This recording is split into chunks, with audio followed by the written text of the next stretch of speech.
Jésus identifie d'abord vos priorités, puis les siennes. Matthieu 6, 25, c'est pourquoi je vous le dis.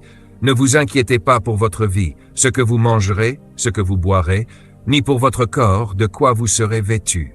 La vie n'est-elle pas plus que la nourriture? Nous, les Bahamiens, nous travaillons 8 heures par jour pour la nourriture. 8 heures par jour pour acheter des vêtements. Certains manquent même l'église à cause de la nourriture. Ils prennent un deuxième travail. Ils ne viennent plus aux réunions de prière à cause de la nourriture. Trop fatigués pour adorer. Je ne peux pas aller à l'église, je suis fatigué. J'ai besoin du dimanche pour me reposer. Et qui t'a donné ce travail qui te fatigue autant? Dieu n'a pas dit d'être irresponsable.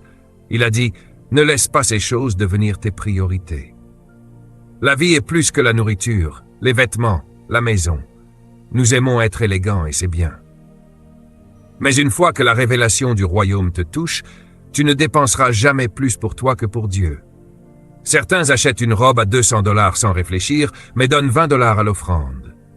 Ils cherchent le plus petit billet dans leur portefeuille, alors qu'ils n'ont eu aucun problème à payer une paire de chaussures à 160 $. Et Dieu dit, je ne suis pas premier. Car là où est ton trésor, là aussi est ton cœur.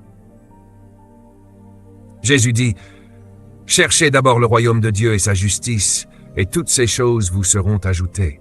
Il n'a même pas dit que vous devez les poursuivre. Tes priorités ne doivent pas être les choses. Elles ne doivent pas être les gens. Elles doivent être un lieu, le ciel, et une position, la justice. Beaucoup se tuent à la tâche, ils vieillissent plus vite, travaillent sans relâche pour la maison, la voiture, les vêtements. Puis ils meurent, et quelqu'un d'autre entre dans leur maison et porte leurs vêtements. Salomon a dit, c'est une vanité pour l'homme de travailler dur et de laisser un autre récolter son travail. Il conclut, la seule chose importante, c'est de craindre Dieu et d'obéir à sa loi. Et voici la loi. Cherchez d'abord le royaume. La plus grande héritage, ce n'est pas une maison, c'est une vie qui amène les autres vers le royaume de Dieu. 2 choses à chercher, le royaume et la justice. Quelle doit être notre priorité? Le royaume d'abord. Le royaume d'abord. Dis-le, le royaume passe en premier. Encore, le royaume passe en premier.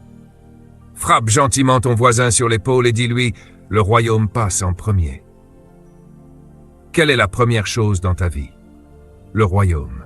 À partir d'aujourd'hui, qu'est-ce qui passe en premier? Le royaume. Le royaume de Dieu est la priorité numéro 1 de Dieu. Nous devons donc consacrer nos efforts à étudier, poursuivre et comprendre ce royaume, et nous devons faire tout notre possible pour rester en bon alignement avec Dieu. 2 versets à noter qui ont explosé dans mon esprit.